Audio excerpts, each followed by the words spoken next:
안녕하십니까. 네, 오늘은 즐거운 휴일입니다. 이 휴일임에도 불구하고 저는 또 이렇게 하게 되었어요. 행복한 휴일, 또 편안한 휴일 보내시길 바랍니다. 지난 시간에는 오행에 대해서 각각의 오행이 어떠한 대표적인 특징이 있는가에 대해서 알아봤고요. 오늘은 육기, 육기에 대해서 한번 설명을 드려볼까 합니다. 오행에는 6가지 기운을 발산하는데 이를 오행육기라고 하며 때로는 오온육기로 부른다. 5가지의 오행에 6가지의 기운을 가지고 있다 해서 오온육기 또는 오행육기라고 한다고 하죠. 사주는 오행이 표현하는 6가지를 나타내는 것이다. 이를 알지 못하면 사주풀이가 부족할 것이다.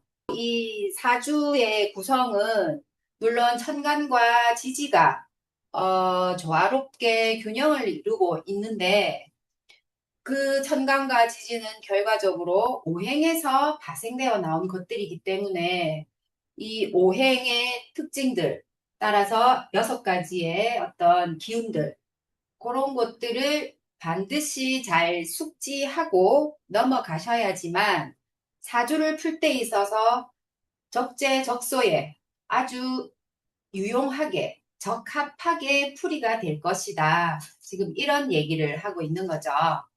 따라서 오행 속에는 다시금 음과 양으로 나누어지고 있음을 명심해야 한다. 이는 사람이 남과 여로 나누어지는 것과 같은 의미이다. 그래서 다시 설명드리자면 하나의 오행이 뭔지는 몰라요. 뭔지 모르지만 역시 여기서도 음과 양으로 나뉘어지게 된다. 이 얘기를 하는데 사람이라고 있어요. 음과 양으로 나뉘어진다고 했어요. 자, 사람에 있어서 음은 여자에 해당되죠. 여자. 그리고 양은 남자에 해당됩니다. 그런데 여기서 끝나는 게 아니죠. 요게 조금 더 깊이 있게 들어가 보자 하면 다시 이 여자에서도 음과 양이 파생이 됩니다. 똑같이 남자도 음과 양이 파생이 되죠. 이건 뭐죠? 사람으로 보자면 음은 여자인데 이 여자에서 다시 음과 양으로 나뉘어진다. 예, 말하자면 여자인데 음의 성향을 가지고 있다. 그러면 어른들 얘기하시죠. 천생 여자다.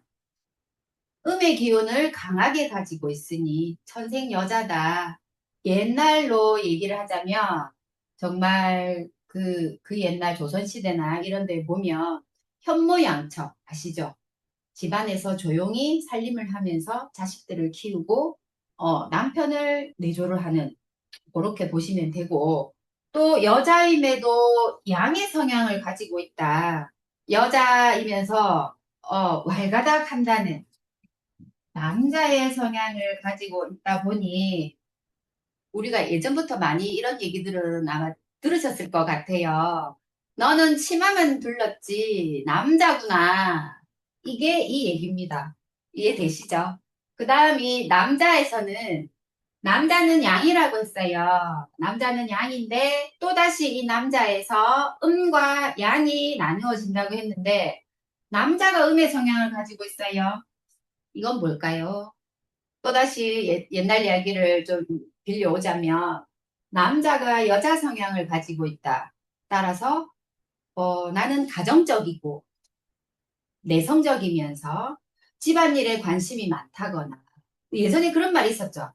남자는 부엌에 출입을 하면 안 된다. 그래서 할머니들이 하는 얘기가 고추 떼라. 그 얘기 하시죠.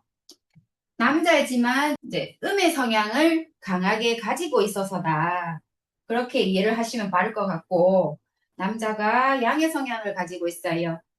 정말 이거는 천생 남자죠. 찐 사나이. 음. 요렇게 이해를 하시면 되겠어요. 제가 예를 적절하게 들었는지는 모르겠는데 아마 이해는 빠르지 않을까 싶습니다. 하나의 오행 속에는 또 다른 오행이 함께 작용하고 있다는 것이다. 여기 보시면 도표가 나와 있습니다. 이 도표는 오온 6기를 간단하지만 구체적으로 표기를 해놨어요. 요거 만약 필요하시다면 카페에다가 다시 한번 띄워 드릴게요. 그래서 오늘은요, 오온육기 중에서 가장 처음 나오는 목에 대해서 한번 알아보겠습니다. 나무 목자로 표현한 것은 나무가 살아있으면서 수명이 가장 길고 목의 성향을 가장 많이 가지고 있기 때문이다 했어요. 한자어로 나무 목자지만 결코 이 목 오행에 대해서 나무다라고 단정을 짓고 생각을 하시면 안 된다고 제가 지난 시간에도 말씀을 드렸습니다. 목의 가장 큰 특징은 살아있다는 거에 포커스를 맞춰서 이해를 하시면 될 것 같아요. 저도 몰랐는데 이 공부를 하면서 알게 된 것이 나무가 살아있으면서 수명이 가장 길다고 했어요. 그래서 저는 이게 수명이 길어봐야 물론 저희 같은 경우는 당산이라고 해서 수령이 뭐 500년, 600년, 700년 뭐 이렇게도 있습니다만 3000년 정도가 되는 게 있대요. 저 어디에 있는지는 모르겠지만 그런 나무가 있다면 찾아가서 저 기도를 한번 해보고 싶네요. 정말 잘 들어주실 것 같아요. 나무는 다양한 종류가 있는데 크게 나누면 열매를 맺으면 음의 성질을 가진 목이라 하고 열매를 맺지 못하는 나무를 양의 성향인 목이라고 한다 했어요. 살아있는 것 중에 가장 대표적인 것이 나무라고 했는데 이 나무에서도 역시 음과 양으로 나뉘어지죠. 음과 양으로 나뉘어지는데 열매를 맺으면 음목이라 했어요. 열매가 달리면 음목. 결과적으로 얘는 유실수라는 얘기죠. 나무에 과실이 달린다. 그리고 같은 나무지만 양의 성향을 가진 양목은 열매가 달리지 아니한다. 그래서 얘는 무실수라고 하죠. 양목이라 함은 소나무, 밤나무처럼 둥치가 있다 했어요. 둥치가 크건 작건 상관없이 수직으로 곧게 자라나는 애들은 양목에 해당합니다. 양목. 그리고 은목은 포도, 칡, 오이, 덩쿨 등의 풀이다 했으니 이거는 시작은 수직으로 자라는 것도 있고 처음부터 수평으로 자라는 게 있어요. 그러면 당연히 이 양목에 비해서 키는 낮고 옆으로 자라난다. 양목은 수직이고 은목은 수평이다. 수평으로 자라난다. 요 차이입니다. 살아있다는 것은 현재 에너지나 동력이 전달되어 돌아가고 있으므로 목오행에 속하는 것이다 했어요. 살아있다. 우리 지구상엔 모든 것이 다 살아있죠. 살아있는데 단 숨을 쉰다고만 해서 살아있는 건 아니죠. 숨을 쉬지 않아도 어떠한 기운이 들어가서 살아서 움직이게 된다면 다 목의 기운이라고 했습니다. 예를 한번 들어볼게요. 살아있다. 에너지나 동력이 전달되어서 돌아가고 있기 때문에 목의 기운으로 본다 이라고 했는데 지금 많이 덥죠. 더운 날씨입니다. 제 눈앞에 지금 선풍기하고 에어컨이 있는데요. 저 선풍기와 에어컨도 전기라는 어떠한 기운, 에너지를 흘리지 않게 되면 움직이지 않아요. 가만히 있죠. 가만히 있을 때는 금의 기운이라고 보고 이걸 전류를 흐르게 했을 때 작동이 되고 있죠. 선풍기는 열심히 돌아가면서 바람을 내고 있고 에어컨도 시원한 바람을 내고 있습니다. 이렇게 된다면 움직이고 있기 때문에 살아있기 때문에 이 또한도 금이 아닌 목으로 본다. 이렇게 이해를 하시면 되겠어요. 그 다음으로는 정적인 것과 동적인 것도 목오행으로 제자리에서 에너지를 받거나 움직이면서 스스로 에너지를 취하는 것이다. 목오행에서 정적인 것은 또 나오는 게 나무로 들 수 있겠죠. 정적인 것의 대표적은 나무다. 나무. 정적인 것과 동적인 것의 이 분류의 의미는 움직임이죠. 움직임. 나무는 땅에 뿌리를 받고 촘촘히 이렇게 되어 있어요. 그래서 실질적으로 나무는 움직이지는 않아요. 우리 육안으로 확인이 안 되죠. 하지만 이 땅 속에서 이 뿌리로 양분을 흡수하고 화의 기운을 받으면서 스스로 성장을 하고 있습니다. 몸집을 키우고 있죠. 그리고 동적인 것으로 대표적인 것은 동물, 또 사람이 되겠죠. 열심히 활동을 하는, 움직이고 있는 동물과 사람으로 보면 되겠다. 하지만 이들이 나무라서 무조건 정적이다. 사람이라서 무조건 동적이다 할 수 없죠. 왜? 나무는 움직임은 없지만 스스로 자라나고 있어요. 그래서 동적이라고 알고 있으면 되겠고, 자, 사람이나 동물은 낮으로 열심히 활동을 하면서 밤에 쉬거나 잘 때 정적으로 되죠. 움직임이 없어지죠. 생로병사는 무엇이 생겨나거나 만들어지면 피할 수 없다. 하여 영원한 것은 없지만 오래 이어가는 것은 무오행이다. 생로병사, 태어나고 늙어서 병이 들고 죽어요. 이게 살아있는 것들의 가장 대표적인 특징이 될 수가 있죠. 태어나고 세월이 흘러서 늙어지고 또 병이 들어서 생을 마감하게 되는 죽음에까지 이르게 되는데 영원한 것은 없죠.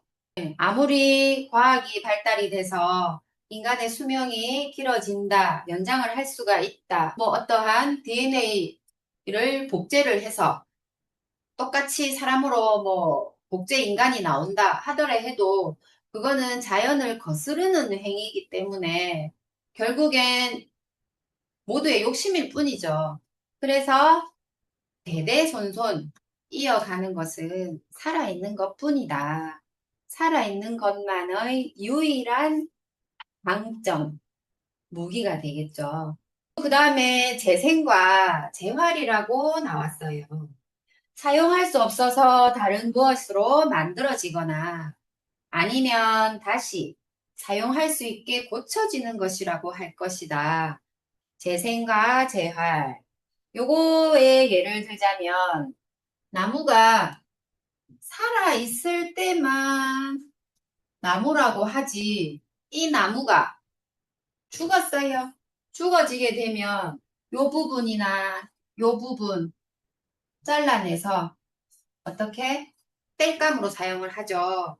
그래서 사용할 수 없어서 다른 무엇으로 만들어지거나 더 이상의 생명을 가진 나무가 아니기 때문에 죽어졌기 때문에 이거는 목재로서 또 다른 목적으로 이용을 하기 위해 다시 만들어지거나 아니면 사용할 수 있게 고쳐지는 것이라고 한다.